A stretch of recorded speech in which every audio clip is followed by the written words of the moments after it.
ਭੀਮ ਜੈ ਭਾਰਤ। ਮੰਡੀਆਂ ਦਾ ਮਾਮਲਾ ਤਾਂ ਸਾਰਿਆਂ ਦੇ ਧਿਆਨ ਦੇ ਵਿੱਚ ਹੈ ਵੀ ਜਦੋਂ ਕਿਸਾਨ ਆਪਣੀ ਫਸਲ ਤਿਆਰ ਕਰਦਾ ਮੰਡੀ ਨੂੰ ਲੈ ਕੇ ਜਾਣਾ ਹੁੰਦਾ ਤੇ ਉਹਨੂੰ ਬੜਾ ਕੁਝ ਜਿਹੜਾ ਦੇਖਣਾ ਪੈਂਦਾ। ਪਰ ਇਸ ਵਾਰ ਤਾਂ ਇੱਕ ਨਵਾਂ ਹੀ ਸਿਸਟਮ ਸ਼ੁਰੂ ਹੋ ਗਿਆ ਵੀ ਕਿਸਾਨ ਜਿਹੜਾ ਹੈ ਫਸਲ ਲੈ ਕੇ ਮੰਡੀ ਦੇ ਬਾਹਰ ਖੜਾ ਤੇ ਅੰਦਰ ਜਿਨ੍ਹਾਂ ਨੇ ਖਰੀਦਣੀ ਹੈ, ਗਵਰਨਮੈਂਟ ਅੱਗੇ ਫਸਲ ਖਰੀਦਦੀ ਹੈ, ਗਵਰਨਮੈਂਟ ਜਿਹੜੇ ਅਧਿਕਾਰੀ ਉਹਨਾਂ ਦੇ ਫਸਲ ਖਰੀਦਦੇ ਆ, ਜਿਨ੍ਹਾਂ ਨੇ ਸਾਰਾ ਕੁਝ ਕਰਨਾ ਆ, ਉਹ ਸਾਰੇ ਜਿਹੜੇ ਹੜਤਾਲ ਤੇ ਬੈਠੇ ਆ। ਅੱਜ ਹੁਣ ਸਵੇਰੇ ਮੰਡੀ ਆਏ ਆ ਤੇ ਆੜਤੀ ਵੀਰਾਂ ਦਾ ਡੈਪੂਟੇਸ਼ਨ ਵੀ ਸਾਨੂੰ ਮਿਲਿਆ। ਉਹਨਾਂ ਨੇ ਆਪਣੀਆਂ ਪ੍ਰੋਬਲਮ ਦੱਸੀਆਂ ਵੀ ਅਸੀਂ ਸਾਰਾ ਜਿਹੜਾ ਆ ਤਾਮਝਾਮ ਜਿਹੜਾ ਅਸੀਂ ਕਰਕੇ ਬੈਠੇ ਆ, ਪਰ ਹੁਣ ਇਹ ਵੀਰ ਵੀ ਜਿਹੜੇ ਆ ਫੇਰ ਹੀ ਕਿਸਾਨਾਂ ਦੇ ਕੋਲੋਂ ਲੈਣਗੇ ਜੇਕਰ ਇਹਨਾਂ ਦੀ ਗਾਹਾਂ ਫਸਲ ਜਿਹੜੀ ਚੱਕ ਹੋਊਗੀ। ਹੁਣ ਉਹ ਗਵਰਨਮੈਂਟ ਦਾ, ਅਫਸਰਾਂ ਦਾ, ਇੰਸਪੈਕਟਰਾਂ ਦਾ ਜਿਹੜਾ ਨਿੱਜੀ ਉਹਨਾਂ ਦਾ ਆਪਣਾ ਹੈਗਾ ਆ, ਉਹਦੇ ਵਿੱਚ ਪ੍ਰੋਬਲਮ ਉਹਨਾਂ ਨੇ ਕ੍ਰੀਏਟ ਕੀਤੀ ਆ ਵੀ ਤੁਸੀਂ ਇੰਸਪੈਕਟਰਾਂ ਨੂੰ ਕਿਹਾ, ਜੋ ਸਾਨੂੰ ਸੁਣਨ ਨੂੰ ਮਿਲਿਆ ਵੀ ਫਸਲ ਸਾਰੀ ਲੈ ਲਓ, ਖਰੀਦ ਕੇ ਉੱਥੇ ਮੰਡੀ ਸਟੋਰ ਕਰ ਲਓ, ਜਦੋਂ ਤੱਕ ਜਿਹੜੀ ਹੈ ਤੁਸੀਂ ਤੁਹਾਡੀ ਜ਼ਿੰਮੇਵਾਰੀ ਤੇ ਜਿਹੜੀ ਮੰਡੀ ਫਸਲ ਰਹੂਗੀ।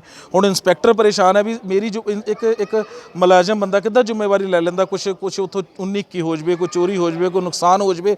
ਉਹ ਆਪਣੇ ਕਿਸਾਨਾਂ ਨੇ ਧਰਨਾ ਲਾਇਆ ਸੀਗਾ, ਆਪਣੇ ਹੱਕਾਂ ਲਈ ਧਰਨਾ ਲਾਇਆ ਸੀਗਾ ਜੀ। ਅਸੀਂ ਜਾਣ ਕੇ ਅਵਾਨੀ ਅਡਾਨੀ ਉਹਨਾਂ ਦੇ ਖਿਲਾਫ, ਸਰਕਾਰ ਦੇ ਖਿਲਾਫ। ਹੁਣ ਉਹੀ ਕਿਸਾਨ ਆਪਣੀ ਫਸਲ ਲੈ ਕੇ ਉੱਥੇ ਜਾ ਰਹੇ ਆ। ਦੇਖੋ ਤਾਣਾ ਬਾਣਾ ਤੁਹਾਡੇ ਸਾਹਮਣੇ ਹੀ ਹੈ।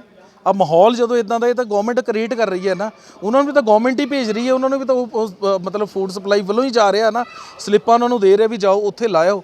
ਮਤਲਬ ਮਾਹੌਲ ਗਵਰਨਮੈਂਟ ਨੇ ਇਦਾਂ ਦਾ ਤਿਆਰ ਕੀਤਾ ਹੋਇਆ ਜਿਹਦੇ ਕਰਕੇ ਮਜਬੂਰਨ ਦੇ ਵਿੱਚ ਜਿਹੜਾ ਹੈ ਕਿਸਾਨ ਜਿਹੜਾ ਆ ਸਾਰੀ ਦਿਹਾੜੀ ਮਿਹਨਤ ਕਰਕੇ 6 ਮਹੀਨੇ ਫਸਲ ਤੋਂ ਬਾਅਦ ਉਹਨੇ ਮੰਡੀ ਜਾਣਾ ਹੁੰਦਾ, ਉਹਨੂੰ ਹੁੰਦਾ ਵੀ ਮੈਂ ਜਲਦੀ ਤੋਂ ਜਲਦੀ ਵਿਹਲਾ ਹੋ ਜਾ। ਜੇ ਇਹੀ ਸਿਸਟਮ ਸਰਕਾਰ, ਗਵਰਨਮੈਂਟ ਜਿਹੜੀ ਮੌਜੂਦਾ ਸਿਸਟਮ ਇੱਥੇ ਇਦਾਂ ਦਾ ਬਣਾ ਦੇਵੇ ਤਾਂ ਉਹਨਾਂ ਨੂੰ ਲੋੜ ਹੀ ਨਾ ਪਵੇ ਜਾਣ। ਮਿਹਨਤ ਕੀਤੀ ਉਹਨੇ ਤਾਂ ਆਪਣੀ ਮਿਹਨਤ ਦਾ ਮੁੱਲ ਲੈਣਾ ਆ, ਠੀਕ ਹੈ ਨਹੀਂ। ਇਸ ਲਈ ਇਹਦੇ ਵਿੱਚ ਮੈਂ ਨਹੀਂ ਕਹਿੰਦਾ, ਸਾਡੇ ਭਰਾ ਆ, ਉਹਨਾਂ ਨੇ ਮਿਹਨਤ ਕੀਤੀ, ਉਹਨਾਂ ਨੇ ਫਸਲ ਲੈ ਕੇ ਜਾਣੀ ਹੈ, ਉਹਨਾਂ ਨੂੰ ਜਿਹੜਾ ਸੋਰਸ ਨੇੜੇ ਲੱਗ ਰਿਹਾ ਉੱਥੇ ਉਹ ਕਰ ਰਹੇ ਆ। ਗੱਲ ਜਿਹੜੀ ਆ ਮੁੱਦੇ ਦੀ ਹੈ ਕਿ ਪੰਜਾਬ ਗਵਰਨਮੈਂਟ ਨੂੰ ਜਿਹੜਾ ਧਿਆਨ ਦੇਣਾ ਚਾਹੀਦਾ, ਮੰਡੀਆਂ ਨੂੰ ਦਰੁਸਤ ਕਰਨਾ ਚਾਹੀਦਾ ਤਾਂ ਜੋ ਇਹੋ ਜਿਹੀ ਨੌਬਤੀ ਨਾ ਆਵੇ। ਧੰਨਵਾਦ ਜੀ। ਮੈਂ ਬਲਵਿੰਦਰ ਸਿੰਘ ਮੱਲੀ ਨੰਗਲ, ਪ੍ਰਧਾਨ ਦੁਆਬਾ ਕਿਸਾਨ ਸੰਘਰਸ਼ ਕਮੇਟੀ ਪੰਜਾਬ।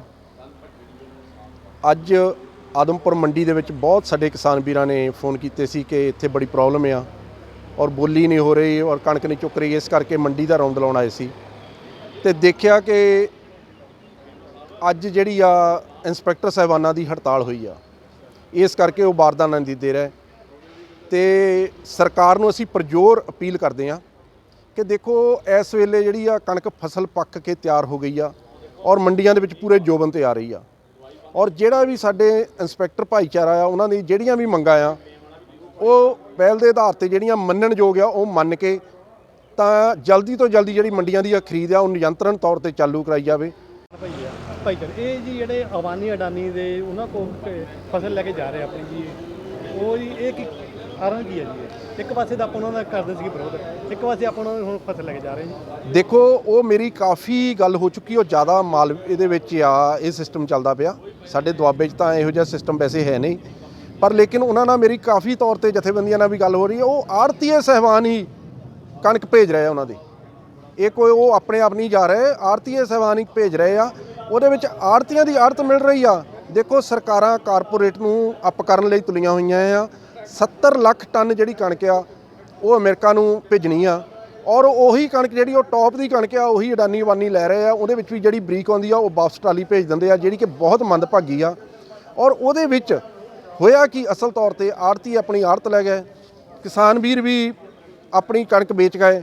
ਸਾਡਾ ਜਿਹੜਾ ਮਜ਼ਦੂਰ ਭਾਈਚਾਰਾ ਸੀ ਨਾ ਉਹ ਵਿਚਾਰਾ ਲੇਬਰ ਤੋਂ ਵਾਂਝਾ ਹੋ ਗਿਆ, ਉਹ ਰੋਟੀ ਲਈ ਇਸ ਵੇਲੇ ਅਨਾਥ ਹੋਇਆ ਪਿਆ। ਉੱਥੇ ਬਹੁਤ ਦੁੱਖ ਦੀ ਗੱਲ ਆ। ਮੈਂ ਕਿਸਾਨ ਵੀਰਾਂ ਨੂੰ ਅਪੀਲ ਕਰੂੰਗਾ ਕਿ ਦੇਖੋ ਆਪਣੀਆਂ ਮੰਡੀਆਂ ਬਚਾਓ। ਮੰਡੀਆਂ ਬਚਾਉਣ ਲਈ ਆਪਾਂ 1.25 ਸਾਲ ਦਿੱਲੀ ਦੀਆਂ ਬਰੂਹਾਂ ਤੇ ਬੈਠੇ ਰਹੇ ਹਾਂ, ਔਰ ਤੁਸੀਂ ਥੋੜ੍ਹੇ ਬਹੁਤੇ ਟਾਈਮ ਦੇ ਇਸ ਕੰਮ ਨੂੰ ਕਰਕੇ ਤਾਂ ਤੁਸੀਂ ਇਹਨਾਂ ਨੂੰ ਕਾਰਪੋਰੇਟ ਨੂੰ बढ़ावा ना दिओ। और मैं तो यही गल कहूँगा कि आपां नूं मंडी दे विच ही कणक बेचनी चाहिए, जद कि मंडी दे विच फुल रेट ते कणक विक रही है। एक इस दे नाल ही एक सरकार तो असी पुरजोर मंग करते हैं कि देखो दुकानां दे उत्ते कंप्यूटर वाले कंडे लग गए, मंडियां इन्नियां टॉप दियां बन गई कि इत्थे कोई इट चीनी भी नहीं रही, सारे कंक्रीट दे फड़ बन गए कि मंडियां दे विच आड़तियां नूं भी जिहड़ा है ना ये कंप्यूटर वाले कंडे जिहड़े आ ਉਹਨਾਂ ਲਈ मतलब कि ਜ਼ਰੂਰੀ ਤੌਰ ਤੇ ਲਿਖਿਆ ਜਾਣਾ ਚਾਹੀਦਾ ਕਿ ਉਹ ਕੰਡੇ ਜਿਹੜੇ ਸਾਰੇ ਕੰਪਿਊਟਰ ਵਾਲੇ ਲਾਉਣ, ਕਿਉਂਕਿ ਸਰਕਾਰ